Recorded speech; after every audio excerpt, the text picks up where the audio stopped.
भालू मियाँ अक्सर बी फॉक्स की चाल का शिकार होता था। आज भी वही हुआ। बी फॉक्स ने बताया कि झोपड़ी में नए पर्यटक आए हैं। उनके पास शहद के जार हैं। आप मजा करेंगे। वो उस घटिया लालची दिशा में निकल गया जिस दिशा में लोमड़ी ने उसे बताया था, लेकिन कुछ दूर जाने के बाद उसने महसूस किया कि वह फिर से उसकी चाल में पड़ गया है, क्योंकि दूरी में किसी झोपड़ी का निशान भी नहीं था और उसके पैर भी घायल हो गए थे। ऐसा इसलिए हुआ क्योंकि रास्ते में कांटे थे। आज वह लोमड़ी से बहुत नाराज था और उसने फैसला किया कि वो उससे बदला लेगा। शाम को वह अपने दोस्त हाथी के पास गया और पूरी कहानी सुनाई। उसने लोमड़ी की मदद करने और उसे एक साथ दंडित करने का भी वादा किया। योजना बनाई। हर दिन जंगल में किसी न किसी जानवर को शेर राजा के आदेश के अनुसार ड्यूटी देनी पड़ती थी। वो अपने नियत दिन पर पहरा देता था और शांति और व्यवस्था बनाए रखता था। वह दिन आ गया है जिस दिन बी फॉक्स की अपनी ड्यूटी थी।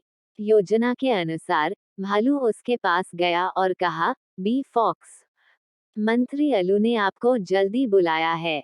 आपको हमारे साथ आना चाहिए। हाथी ने भी वही शब्द दोहराए और कहा कि बादशाह सलामत है भी वही। आज मेरा एक कर्तव्य है, मैं अपना स्थान कैसे छोड़ सकता हूँ।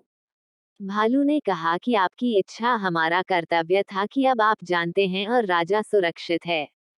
यह कहकर वे दोनों चलने लगे कि वह भी कुछ सोचती है और उनके साथ चली जाती है। राजा का राजघराने काफी दूरी पर था। वे तीनों आगे पीछे जा रहे थे कि भालू ने अपने बच्चे की आवाज सुनी और कहा कि अभी आओ और चले जाओ। हाथी ने भी प्यास लगने का नाटक किया और दूसरी तरफ मुड़ गया। शेर की दहाड़ सुनकर लोमड़ी भाग रही थी।